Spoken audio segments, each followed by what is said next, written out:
Everybody, we're back with Walter Carr, a really inspiring young man who walked 20 miles to make it to his first day of work. What motivated you to walk instead of calling off your first day? I just got laid off my job for UPS, so I was putting in job applications, and nobody would give me a call back.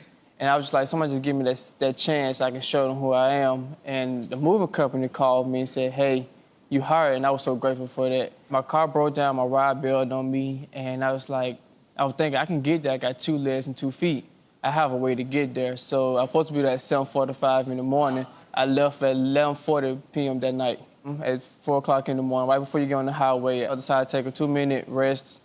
And at that time, Pelham police officer came to the side and said, "Hey, are you okay?" I said, "It's gonna sound real crazy, but I'm actually heading to work on my first day of the job." So what happened next? His friend that knew me in the area came pick me up and drove me the rest of the few miles. And at 6:30 in the morning, we arrived at the homeowner's house, and he went ahead and told them it was okay for me to come in and be this early. So the homeowner, Jenny, is here.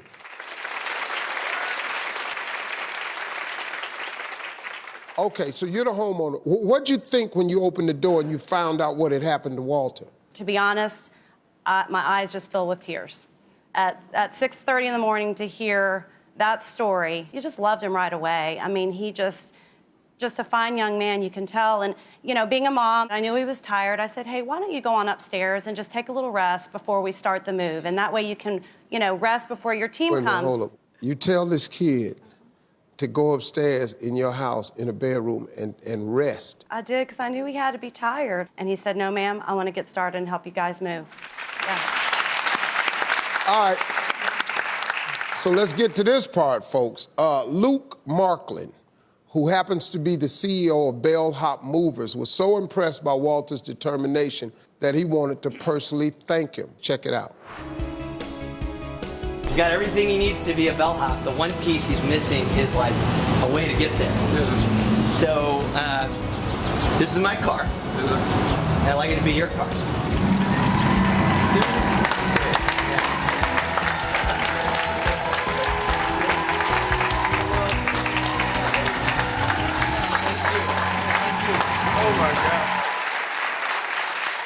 This whole story is so good.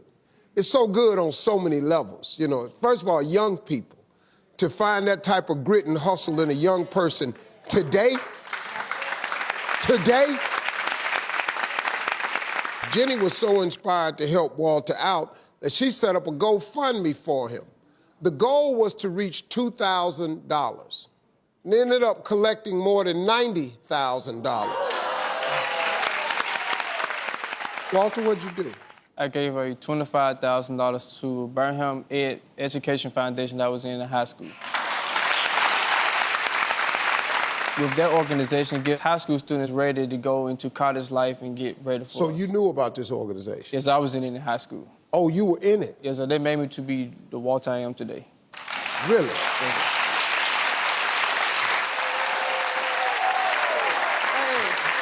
You know him? Yes, I know him. Mr. Carpenter, what would you like to tell Walter?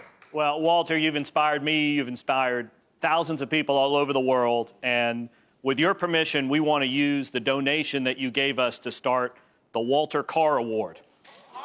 And I mean, for him to do that in your name, for this woman to open up her home, for this guy to give you a car, it's still a lot of good people in this country, man. It's still a lot of good people who care. It just is, man. It just really does take a village. You 20. Yes, sir.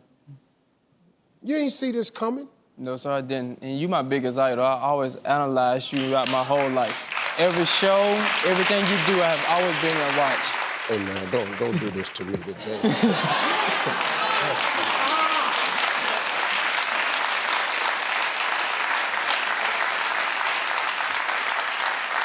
It's an honor to be here. It's an honor to be here. To see my biggest idol and be right here with you, it's a blessing to me. And I thank God for it. I really do.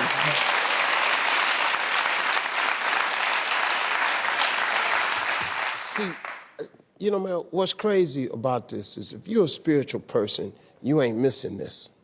You just got to see how it all come together. You have no idea who God made you to be, but you got to hang in there to find out.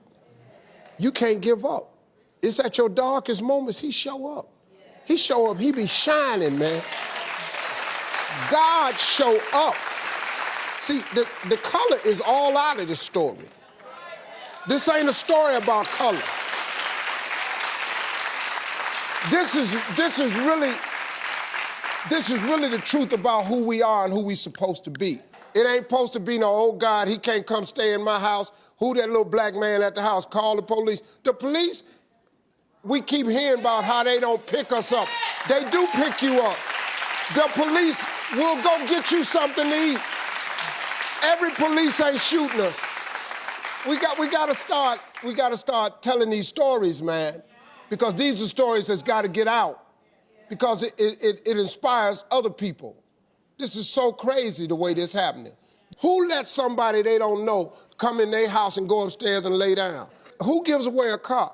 Who puts a scholarship? You got a scholarship in your name, dog. That's crazy. Do you see that? Well, Walter, you done messed me up today, and that's not the only surprise we got. Your dedication and determination, as really, like I said, it just inspires all of us to be better. You have no idea the path you set on. You don't know, man. You can actually be a poor kid from nothing. Yeah.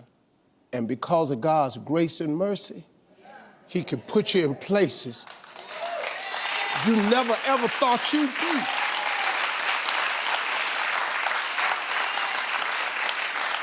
See, I'm sitting here, I'm tripping because I'm a you. Mm-hmm. I was a kid out the dirt. And where I am today is because of that grace and mercy. Mm-hmm. It's sort of crazy, man. I hope you see what's happening and get on this path and stay there, because you didn't get sent in this direction for no reason. Mm-hmm. You ain't got a scholarship in your name for no reason. These people didn't give you this car for no reason. This woman didn't open up her house for no reason. The police didn't pick you up and didn't do you like you read about. Mm-hmm. They helped you, they fed you. All of this happened for a reason. You got to stay on that path, man. Yes, sir. Because of that, we're going to send you on a 5-night getaway to the True Bay Boutique Resort in Grenada. Yeah. Now, you probably don't know where that is, because I didn't know where Grenada was till I was 44. So you're going to need a passport. You got a passport? No, You got to get busy, dog. See, I know all this here. At 20, I didn't have nothing. I'm telling you, this dude is me. You're going to experience an all-inclusive accommodations in a 2-bedroom villa. Yeah. See, you ain't even got a 2-bedroom apartment. No. Yeah. See, all this way over the top right now. And then all of this airfare is provided by Grenada Tourism Authority. Walter, you're an incredible young brother, man. And God got something really great in store for you. I mean, it done already started, but you're on your path to some real greatness. You're going to change a lot of people's lives, man. Thank you. Thank you, big young man. Love you, man. Love you, too. Yeah, God do. Appreciate you, boy. We'll be right back, everybody.